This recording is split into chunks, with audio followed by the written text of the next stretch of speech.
बिस्मिल्लाहिर्रहमानिर्रहीम।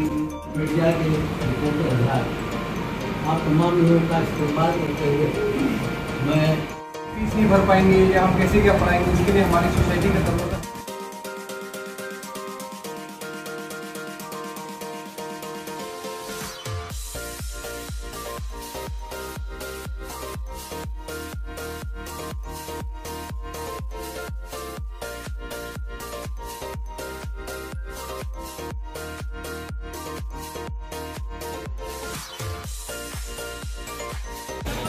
दसवीं और 12वीं में अच्छे नंबर हासिल किए और कामयाबी हासिल की है उनको, और साथ ही साथ उनके जो वालिदैन हैं उनको भी हम सराहना चाहते हैं, ताकि ऐसी कोशिशों से बच्चे आगे बढ़ने के लिए हमेशा बढ़ते रहें और कामयाब हों। देखिए, आपके बहुत खुशी हो रही है क्योंकि देखिए हर स्कूल अपने तरीके से मेहनत करती है। हमारे पास जितने जो टॉपर्स हमारे बच्चे हैं, ये सब बच्चे काम करते हैं।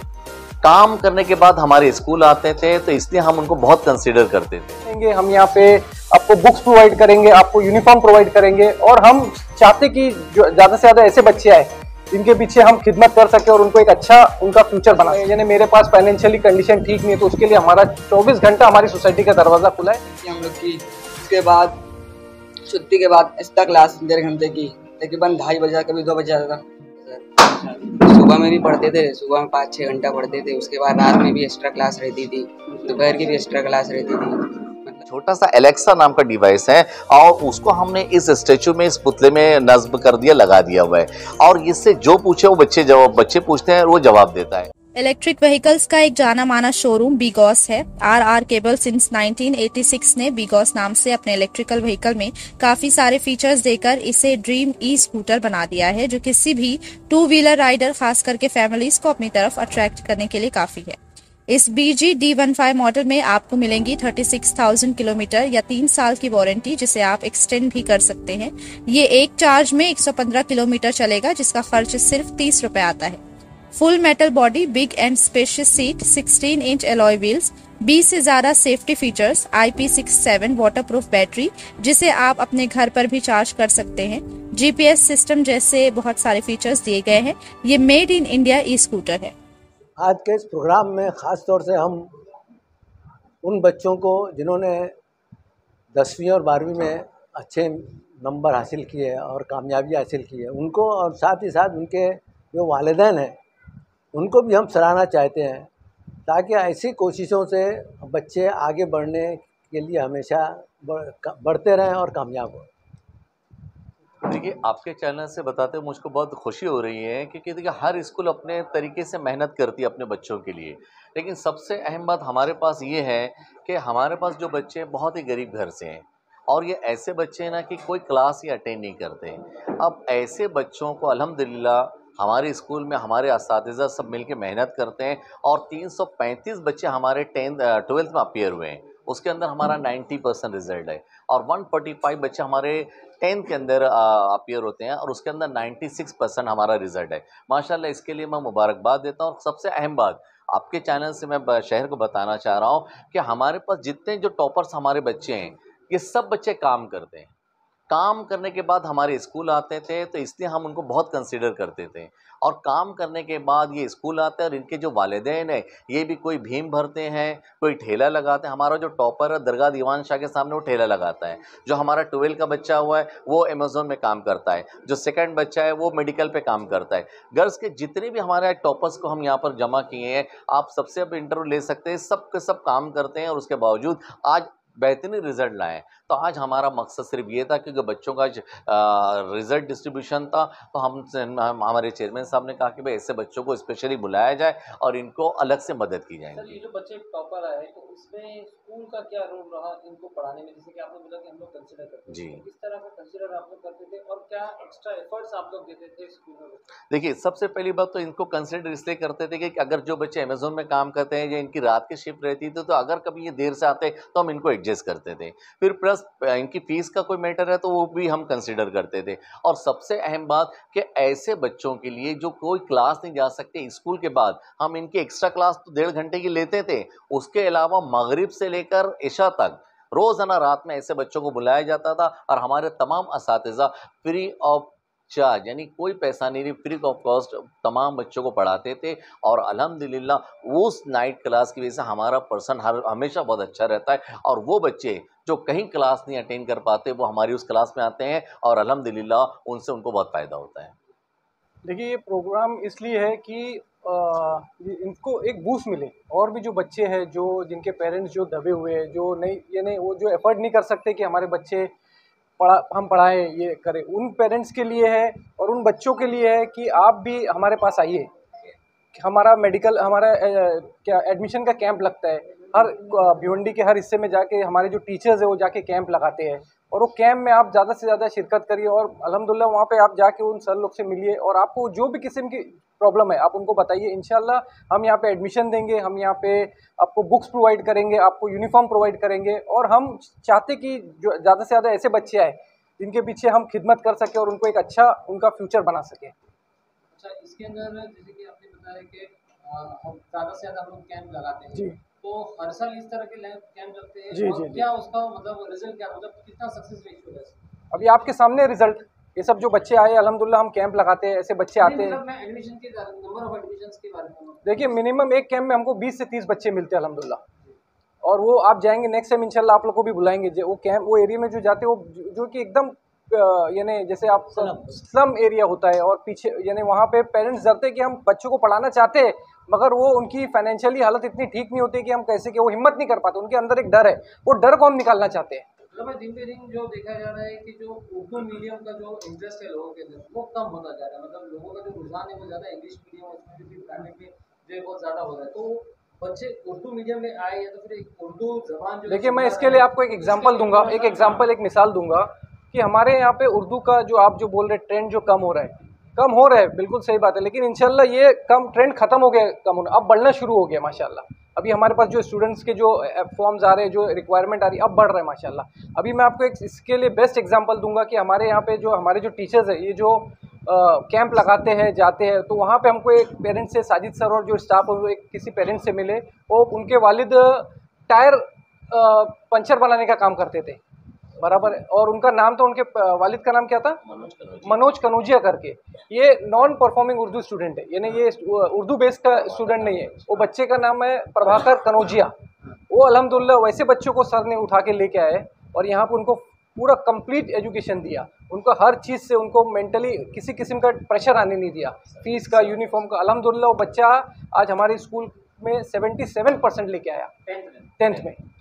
तो इससे आप कैसे बोल सकते हैं कि इंशाल्लाह ट्रेंड बढ़ेगा। और वही चाह रहा हूँ कि आप किस तरह से अपील करेंगे लोगों से कि लोग जो है इसके अंदर ज़्यादा से ज़्यादा देखिए अभी तो जो फाइनेंशियली साउंड होते हैं वो ज़्यादातर फोकस करते हैं अपने बच्चे कि हमारे बच्चे प्राइवेट स्कूल में जाए, इंग्लिश मीडियम में जाए, लेकिन मेरी अपील ये है कि जो भी बच्चे जो भी पेरेंट्स अपने बच्चों को पढ़ाना चाहता है, एजुकेशन ज़रूरी है, इंग्लिश हो या उर्दू हो ज़रूरी नहीं है बराबर। आज की डेट में इन्हें एजुकेशन सबसे बड़ा हथियार है, अगर एजुकेशन अच्छा मिलता है उसके लिए हमारा सोसाइटी आप लोगों के लिए हमेशा खुला है। और ऐसे पेरेंट्स के लिए मैं अपील करता हूँ कि आपको थोड़ा भी अगर आपको डाउट है कि मेरे बच्चे के पास यानी मेरे पास फाइनेंशियली कंडीशन ठीक नहीं है तो उसके लिए हमारा 24 घंटा हमारी सोसाइटी का दरवाज़ा खुला है। आप लोग आइए, हमारे स्टाफ से मिलिए, इंशाल्लाह हमारी तरफ से पूरा सपोर्ट मिलेगा और आपके बच्चे में जो भी टैलेंट रहेगा इंशाल्लाह हमारे टीचर उसके पीछे मेहनत करके उसको उभार के लाएंगे। Thank you. वालेकुम भाई, सुनो मैडम, मुझको बहुत खुशी हुई और इस खुशी का इज़हार जो मैं आप लोगों को मुबारकबादी देने में करता हूँ मैं, तो मैं आप लोगों को सब जितने भी पास हुए हैं है ना, सबको मैं अपनी तरफ से और हमारे ये सब जो हैं कला भाई और डॉक्टर नियाज भाई और ये हमारे प्रिंसिपल ही बोल दो आप हेडमास्टर, उन लोगों को भी सबको मुबारकबाद देता हूँ। इन्होंने मेहनत की और आप लोगों ने भी मेहनत की, अल्लाह ने ये रिज़ल्ट आपको दिखाया। बहुत बहुत शुक्रिया आप लोगों का। और इतना भी उम्मीद है कि आप लोग अगले क्लास में ऐसी मेहनत करेंगे और रैंक लाने की कोशिश करेंगे ताकि स्कूल का और सोसाइटी का नाम रोशन हो। जज़ाकल्लाह। बस सैफ अली अंसारी, कौन सी क्लास में थे? 10th B में।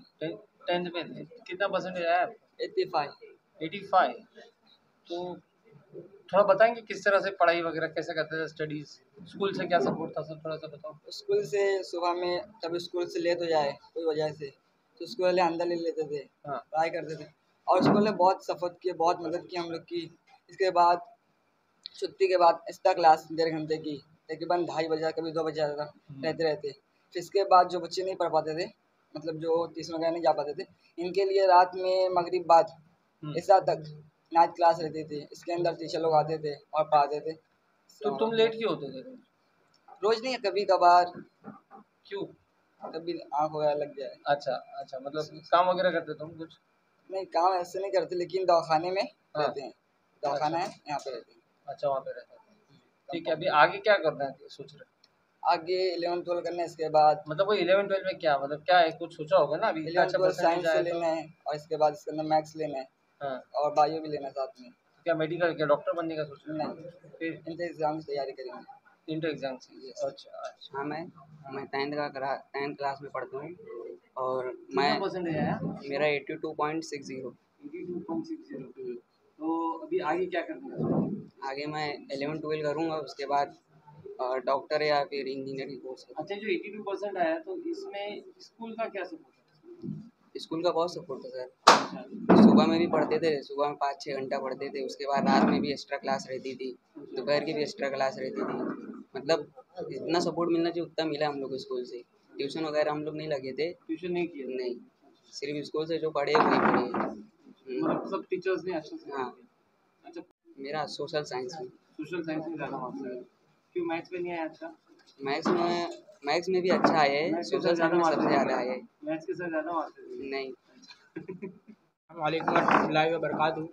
मेरा नाम मोहम्मद अख्तर रज़ा है और मैं 10th में पढ़ता था और अल्हम्दुलिल्लाह मैंने 81.40% मार्क्स हासिल करे हैं और इंशाल्लाह मेरा आगे का प्लान है कि मैं IAS ऑफिसर बनूं, माशाल्लाह। क्योंकि ये मुझे भी इसमें जाना था, बचपन से मेरी ख्वाहिश थी और मेरे वालिद साहब को भी, मेरे वालिद साहब भी यही चाहते थे।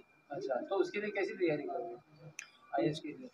मैंने ऐसा सोचा है कि 11th-12 में साइंस ज्योग्राफी से करूँ, फिर उसके बाद मैं नीट के एग्ज़ाम देके सिविल एग्ज़ाम की तैयारी करूँ इंशाल्लाह। तो हर उसके लिए तैयार हो मेंटली इंशाल्लाह। ठीक है। और स्कूल कैसे सपोर्ट है? स्कूल की तरफ से तो माशाल्लाह पूरा सपोर्ट मिला था, हर टीचर से, हमारे प्रिंसिपल साहब से। कभी थोड़ा बहुत कभी लेट हो जाते थे तो मतलब जो रेगुलरली लेट आते थे उनको सज़ा मिलती थी बराबर, अच्छा, लेकिन जो कभी कभार लेट होते थे उनको छोड़ दिया जाता था। तो क्यों ऐसे कभी कभार वालों को इतना मेहरबान क्यों? कभी कभार सर भी वो बच्चे अपनी तरफ से पूरी कोशिश करते थे सर के जल्दी आने की, लेकिन कभी कभार जॉब हो जाता करते हो? था। जॉब करते थे? नहीं सर। जैसे कि मैं आपको बताते चलूँ कि आज हमारे जो टॉपर्स हैं उनका एक फंक्शन है, लेकिन आपने ये जो डिवाइस देखा हुआ है आर्टिफिशियल इंटेलिजेंस का हमने इस्तेमाल किया हुआ है और एक छोटा सा एलेक्सा नाम का डिवाइस है और उसको हमने इस स्टैचू में, इस पुतले में नस्ब कर दिया, लगा दिया हुआ है और इससे जो पूछे वो बच्चे पूछते हैं वो जवाब देता है। तो मेरा बोलने का मकसद सिर्फ ये है कि ये हर स्कूल में ये होना चाहिए। आज रोबोट खरीदना बहुत मुश्किल है और ये हम आसानी से इसको रोबोट की शक्ल दे सकते हैं और रोबोट की शक्ल देने के बाद ये एलेक्सा बच्चों के तमाम सवालों के जवाब देता है, चाहे वो किसी भी मीडियम से पूछे, उर्दू से पूछें, चाहे इंग्लिश से पूछें, चाहे मराठी से पूछें। एलेक्सा ऐसा डिवाइस है जो पूरा गूगल से कनेक्ट है और गूगल ही एक तरीके से है, तो गूगल पे जितनी मालूमात है वो एलेक्सा में। रोजाना का बच्चों को जो न्यूज़ सुनाने का है वो इस एलेक्सा से सुना सकते हैं हम। इसके अलावा क्लास में अगर कुछ डिफिकल्टी होती है तो बच्चे एलेक्सा से उससे कंफर्म कर लेते हैं और उसके अलावा हमारे जो टीचर्स है, जो पेरेंट्स है, वो भी अगर चाहते हैं तो एलेक्सा से बहुत सी मालूमात लेते हैं और उसका इस्तेमाल क्लास में करते हैं। सर इसमें आपने एलेक्सा डिवाइस इंस्टॉल कैसे किया? एलेक्सा डिवाइस हमने इसमें इंटर के हमने एक स्टैचू खरीदा बहुत आसानी से, 2000 रुपये का है ये, और इसके पेट के अंदर हमने, देखो ये आप देख रहे हैं, इसके अंदर हमने इसको सुराख करके इसको एलेक्सा को फिट कर दिया और ये लोगों को नहीं लगता कि भाई एलेक्सा, लोगों को लगता है कि एक तरीके रोबोट है और जब बच्चे इससे पूछते हैं या जो भी इससे आकर पूछता है तो वो एलेक्सा उसका जवाब देता है। और माशाल्लाह जब से हमने लगाया है ये, हमारे जो छोटे छोटे बच्चे हैं वो इतने सवाल इससे पूछते हैं और बहुत खुशी से अपने घर पे जाकर बताते हैं कि आज हमने एलेक्सा से ये पूछा, एलेक्सा ने उसका ये जवाब दिया। सर ये रोबोट इसी तरह से इसी यूनिफॉर्म में रहता है कि इसका यूनिफॉर्म चेंज? नहीं, इसका हम यूनिफॉर्म चेंज करते हैं, हर हफ्ता हम इसका यूनिफॉर्म चेंज करते हैं। हमारी खाला है, अमना खाला, उसकी जिम्मेदारी है, हर हफ्ता ये इसको यूनिफॉर्म चेंज करती है। अगर हमारे स्कूल में कोई फंक्शन होता है तो उस टाइम इसको कोट भी पहनाते हैं हम और फिर ये कोट में हमारे जो मेहमान है वो अपने जैसे सवाल पूछते हैं वैसा जवाब देता है ये।